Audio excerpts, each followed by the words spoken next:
გადაცემა რეალური სივრცის სარედაქციო გუნდის საზოგადოებრივ მაუწყებელს ტოვებს. ამის შესახებ რეალური სივრცის სარედაქციო გუნდის წევრებისა და საზოგადოებრივი მაუწყებლის მცველების ერთობლივ პრესკონფერენციაზე გახდა ცნობილი. მათი განცხადებით მიზეზი პირველი არხის მენეჯმენტის გადაწყვეტილება გახდა, რომელმაც გადაცემის დახურვის შემდეგ გუნდს მაუწყებლის სხვადასხვა არხებსა და გადაცემებში გადანაწილება შესთავაზა. როგორც სარედაქციო გუნდის წევრები ამბობენ, ისინი არ მოაწერენ ხელს ხელმძღვანელის ამ შეთავაზებას. ეს კი მათი განცხადებით ნიშნავს, რომ არხი მათთანაც შრომით ხელშეკრულებებს გაწყვეტს.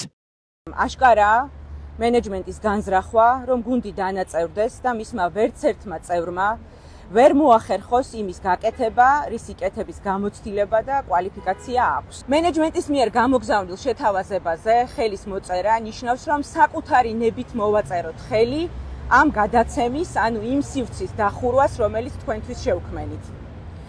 ამიტომ ჩვენ უარს ვამბობთ მენეჯმენტის შემოთავაზებაზე, რომელმაც უკვე გვითხრა, რომ უარი ნიშნავს ჩვენთან შრომითი ხელშეკრულების გაწყვეტას.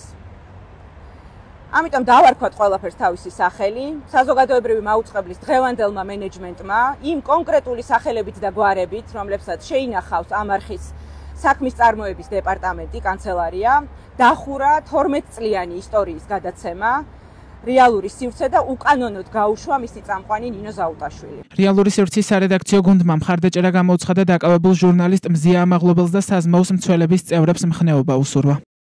მხნეობას და მედგრადყოფნას უსურებთ ჩვენს კოლეგებს და თანამოაზრეებს იმ გუნდიდან, რომელსაც ქვია საზმაუს მცველები, რომლებიც რჩებიან საზოგადოებრივ მაუწყებელში და აგრძელებენ უმნიშვნელოვანეს ბრძოლას საზმაუს იდეის დასაცავად.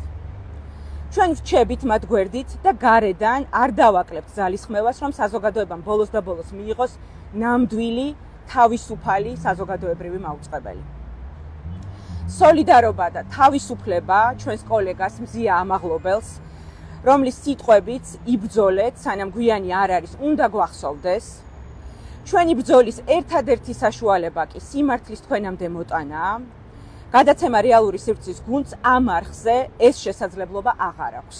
11 აპრილს საზოგადოებრივი მაუწყებლიდან მოამბის წამყვანი ვასილი ივანოვ-ჩიქოვანი და გადაცემა რეალური სივრცის წამყვანი ნინო ზაუტაშვილი გაათავისუფლეს. ჟურნალისტების განცხადებით, ტელეკომპანიის განმარტებით გათავისუფლების საფუძველი არხის შიდა მოკვლევის დასკვნა გახდა. ამავე დროს სარედაქციო პოლიტიკის დამოუკიდებლობის ეჭუქეშ დაყენების გამო დისციპლინური სანქციები დაუწეს და საზოგადოებრივი მაუწყებლის 4 თანამშრომელს.